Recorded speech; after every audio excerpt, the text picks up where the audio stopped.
We're joined by two incredible thought leaders. Debbie Wasden is the Senior Vice President of the Burning Glass Institute, where she leads strategy and solutions to improve mobility and equity through skills. She brings over 15 years of experience aligning talent needs and education and workforce systems. She's going to be joined for the conversation with Taylor McLemore, who is the COO of Tilt and founder of the Human Potential Summit. He is a venture builder and former managing director of the Techstars Workforce Development Accelerator with deep experience at the intersection of innovation and work. So please join me in welcoming Debbie and Taylor to the stage.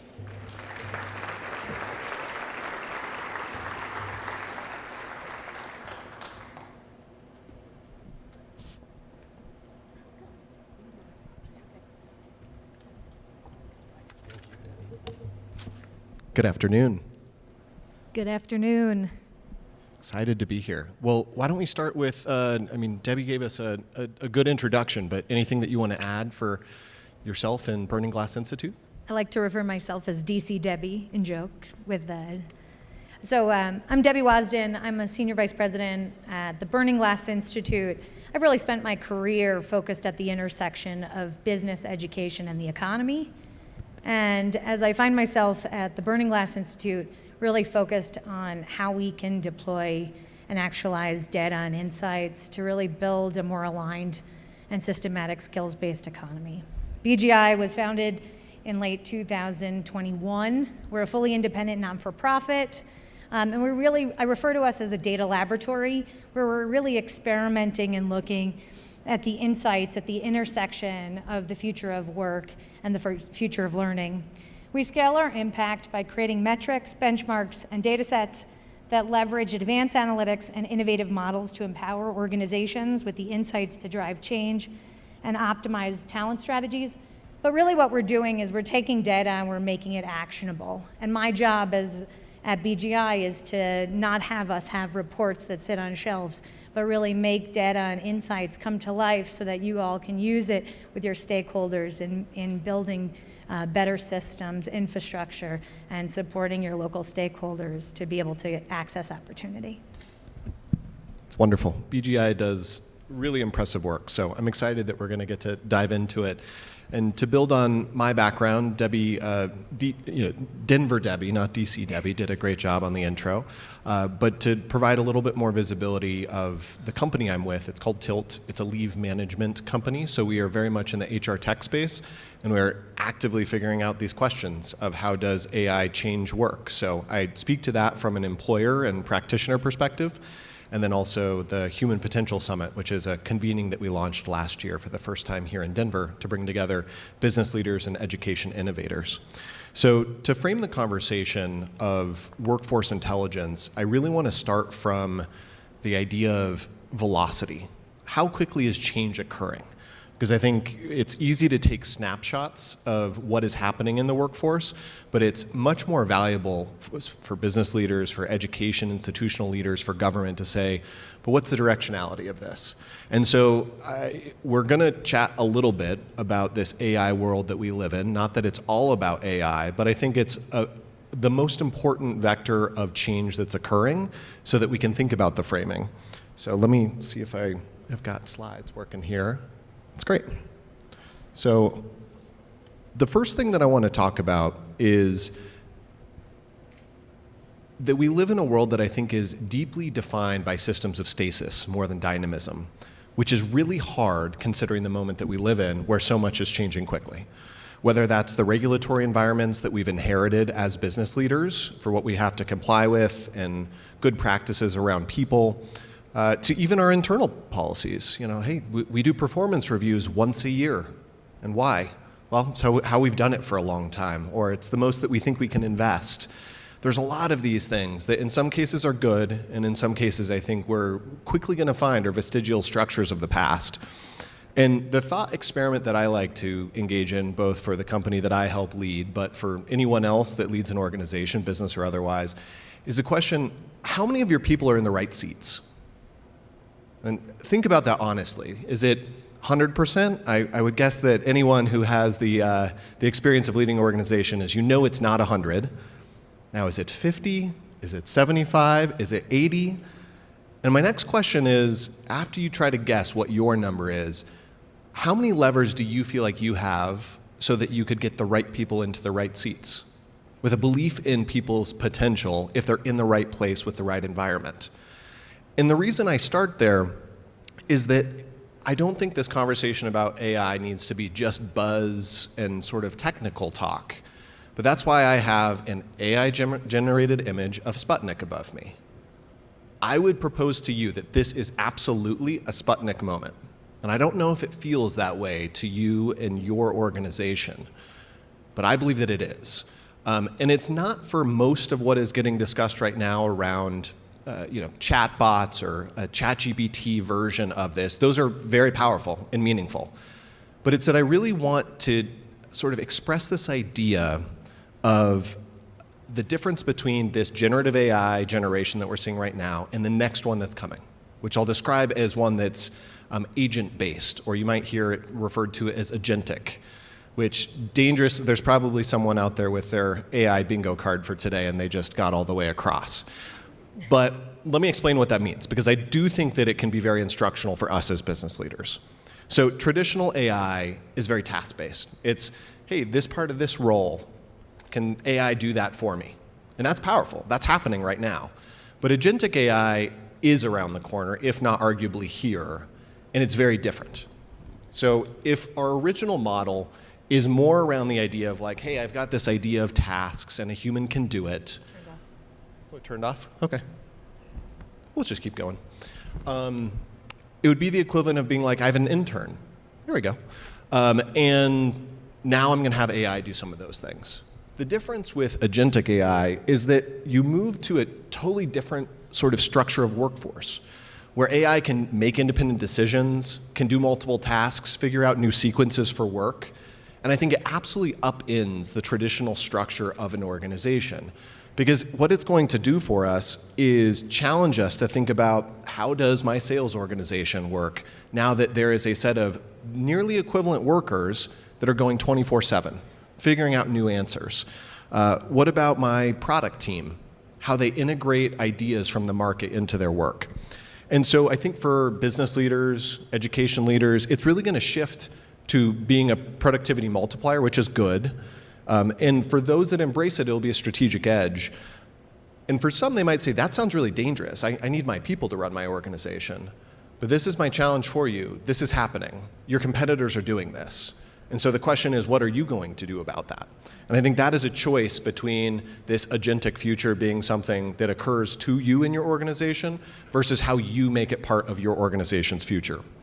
So what I think you can get into from like a tangible perspective that's not just AI buzzwords, but is really much more about how is this going to change the next year to 3 years, is thinking about it from organizational structure. I think it'll absolutely flatten organizations as work is done differently and more rapidly. It'll be more project-based and cross-functional.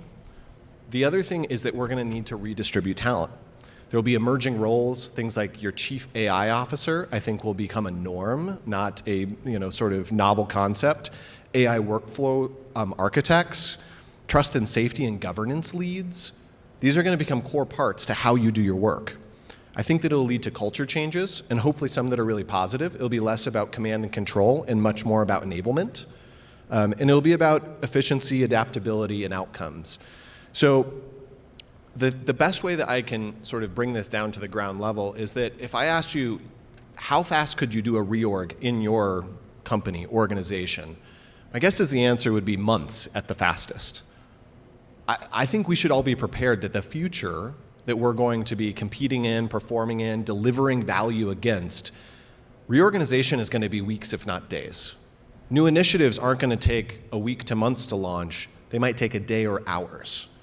That might not be next month, but I think it's very much in our 24 to 36 month horizon. And so as we think about how those shifts occur, I think it's critical that we ground ourselves on some principles. This is not about getting rid of humans. In fact, I'm going to borrow a line from my friend Beth Rudden. It's about actually taking the robot out of the human work. That's the opportunity. And it's how do we really build it around humans as the why, and AI and sort of our new technological abilities as the how. But where I want to take us for the rest of this conversation to lean into the amazing research that Debbie and her team at the Burning Glass Institute are doing is to think about, what does that mean for us? If it's a higher velocity, more dynamic future, how do we have tactical opportunities based in data and the people that we continue to believe in so that we can succeed? So I think it's a moment where we can choose between this velocity leading to more transactional relationships, where we're saying, oh, well, move to all contractors, or I'm not going to be able to rely on my people as much. I think it's actually, the opportunity is to do the opposite. It's to lean into the mutual benefit that sits between the employer and employee. And so that's what we really need to think about, is how do we do that? And believe in the potential that each person in our companies can bring to us. So with that, I want to jump into some questions that your all's research really speaks to, Debbie. So the first with that framing is that we have a more dynamic future in front of us for businesses, education, et cetera, but especially for businesses and organizations, what are the areas that companies can focus on and ensure that they keep up and even lead in this moment? Thanks, Taylor. As we reflect on Taylor's thoughtful introduction and overview, and we almost think about it as, I think that was a pretty glass half full perspective. We really need to, and we're thinking about the speed of the evolving economy and building a dynamic workforce. We really need to imagine the world utilizing data and insights to drive key workforce success. Imagine being able to bring shared focus and urgency and purpose for workforce in our city and our region, and to have that aspiration benchmarked, and to actually be able to track what success actually means and looks like over time, so that these big, audacious goals aren't just aspiration, but they actually become reality. Three themes that, as we go throughout the rest of our discussion, I hope we touch on and you think about throughout the conversation. First and foremost, talent comes from within. Most of the communities and employers and firms already have the talent they need, but lack the skills-based insights to identify and cultivate and support that talent as it moves up. Lack of awareness of the skills to identify hidden workers and to be able to support what future workforce needs look like are going to become really imperative as we build sort of more efficient skills-based bridges. The second is around outcomes over inputs. This is really important. There's a big variance in long-term outcomes, even among jobs and credentials that appear similar on the surface. Providing students and workers with greater visibility. And this is not just telling folks what we think a good job means or what we think their career path should look like. This is about empowering workers to make their own informed decisions based on outcomes that they can access. And the third is, as I say, sunlight alone is insufficient. I'll talk about this a few times today, but while our research at BGI and others can shed light on the importance of problems, on important problems and stakeholders, it's really you all. And I call that air game and ground game. So there's an air game and a movement that can give aggregated insights, but it's really the community in this room and the communities on the ground that are the ones who need to be empowered to actually take that into action and coordinate. That tracking over time and over the life of on the ground is really what's going to allow for the seamless movement in aggregate, and as we see these big trends in AI become really actualized in the city of Denver and across Colorado. Absolutely. And can you maybe, we're going to shift to the landscape for workforce. What's the status of economic mobility and pathways? Because I think we've talked a fair amount from sort of the organization and employer perspective, but let's embrace the worker. What's going on there? Sure. And if we could advance the slide. Sure. This is a slide we start with, and I think it's a profound one. You may not, it's large enough. Economic mobility in America is in decline. There's a stark reality in there. In 1940, 90% of Americans age 30 were earning more than their parents. at the same age, and a figure that declined to 50% by 1980. And yet there's huge pockets of mobility. We had a big project with the Business Roundtable, the national organization, where we looked at and studied the Fortune 500 firms. And what we saw when we looked at the BRT companies was that these large firms were actually lifting millions, 1.4 million to be exact, US workers into the middle class each year. These firms remain engines of mobility, and the numbers tell a really important story where it needs to be unpacked as to why. What are the drivers for where some firms are leading to mobility and are leading to hedging what that stat looks like in decline so that we can change the curve? What good looks like and why? And how can we measure and allow for measurement to shine a spotlight so that we have benchmarks to know how to compare and also how to proceed and get better? That's great, and it reminds me of one thing that almost every organization says, which is that our people are our greatest asset. And it's, to your point, critical to say, well, what are we doing to enable and unlock the potential of that? So how do we think about leading companies that are building high potential environments for workforces and practices that are leading to a positive impact from that for company outcomes? Like, what are some of the patterns? What should the people in this room know about? And if we advance the slide, this is really one of the driving forces that brought me to the Burning Glass Institute. We developed a corporate scorecard that we call the American Opportunity Index. It was in collaboration with the Schultz Family Foundation and the Harvard Business School project on managing the future of work.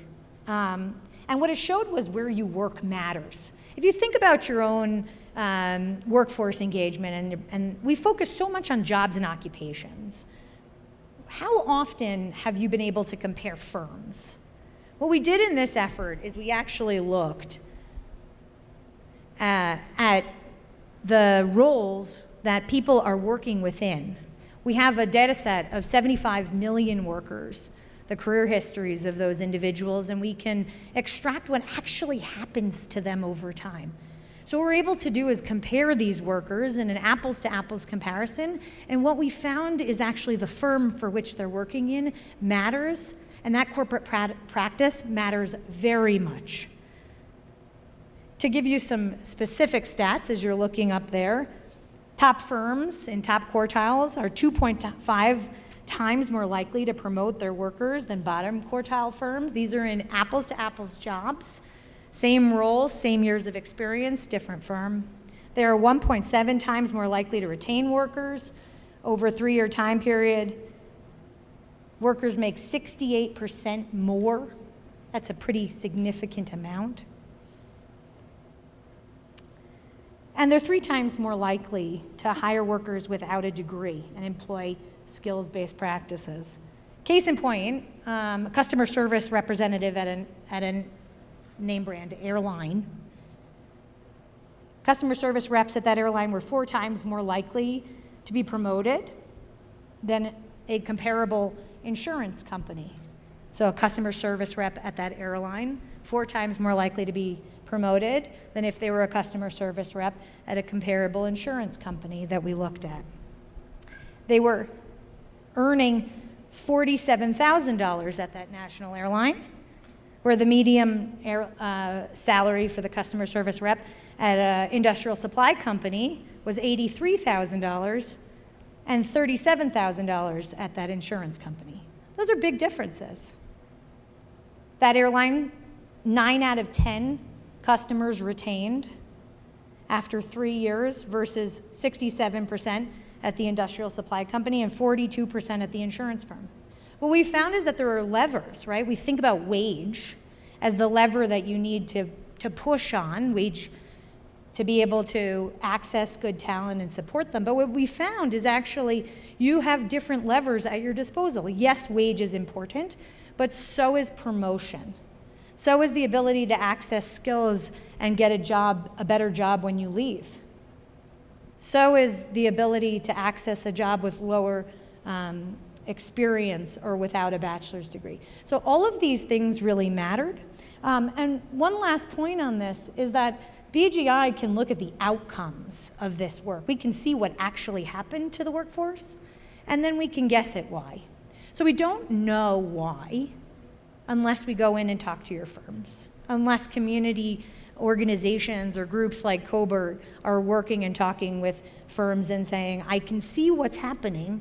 Why do you think that's happening? Why do you think you have lower mobility rates in this space versus higher retention rates in these different roles? So this is all really, it was not a name and shame activity. This was an air game activity designed to show that you can measure, and what measures can be benchmarked, and it can lead to a little bit of competitive spirit, but it also can lead to hopefully being able to have some intentionality about the practices that are driving your internal systems and workforce. One of the things that really stood out to me from spending some time with you all, and then also just learning more from the American Opportunity Index, is that industry also isn't destiny, right? That one of my favorite pieces from that is that you can compare things such as retailers, which is a very common entry-level job. And it's not that, hey, retail has to be low economic mobility, low compensation. The index actually shows that different retailers had different practices generating different outcomes. That was a choice.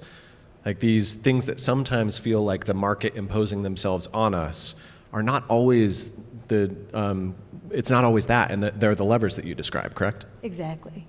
And people don't know how to make an informed decision. And so they don't know what roles and jobs lead to better outcomes.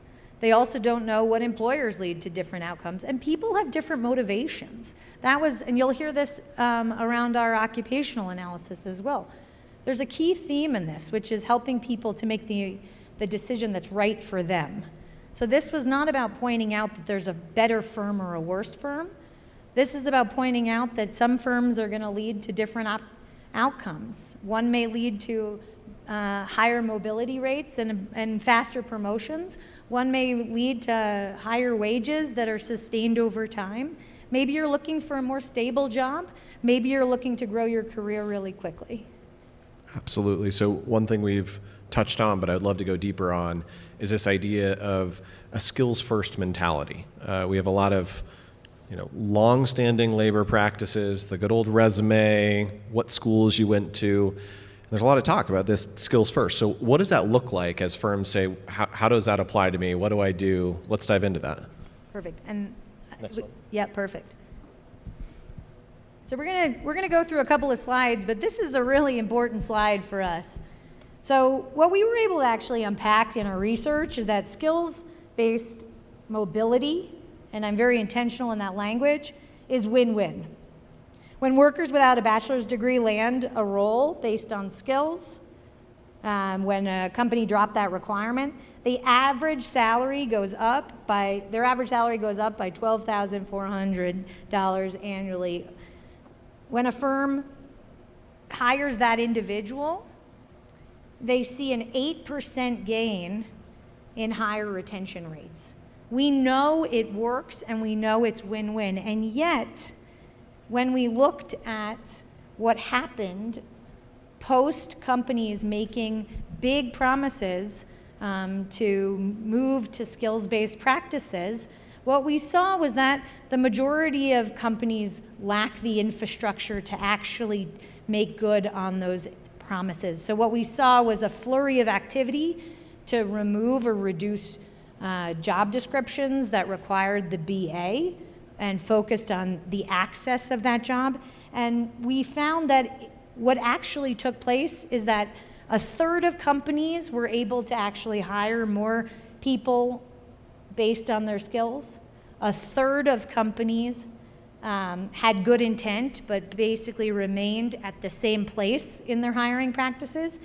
And a third of companies actually hired significantly more people with bachelor's degrees for the same roles after they had removed the degree requirement.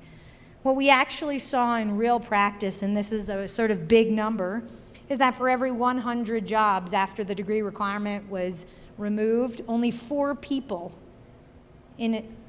got a job that wouldn't otherwise have gotten it without a bachelor's degree. 1 in 700 roles is being filled by somebody without a BA who otherwise would have had that barrier in front of them. It means that there's a lot of work to be done, and we ask ourselves why. Is it because we just made promises and weren't fulfilling them? That's not what we think. We think that there's actually quite a few barriers within the companies that are making it difficult and risky to make good on these actions. One of the big things that we wanted to look at was, how do you de-risk that?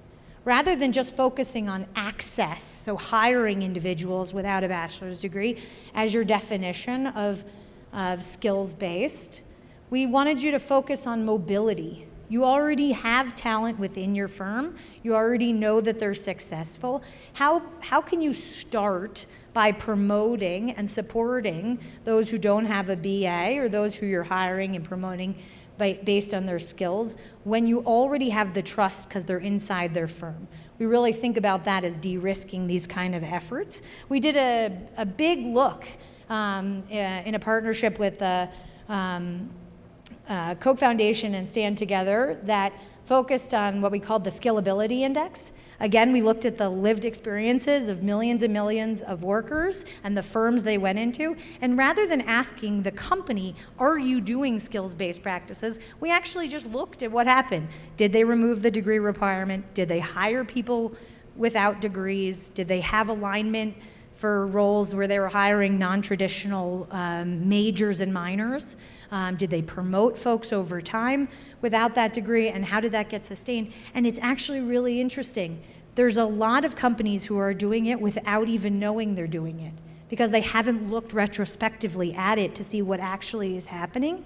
And so again, that theme that I mentioned is, how do you connect what's actually happening at your firms or on the ground over time with the intentionality of the priorities and practices that you're trying to lead?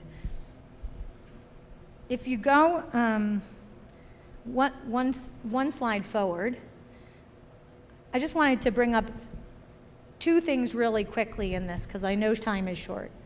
The first is that we talked about firms. The second is that there's occupations involved.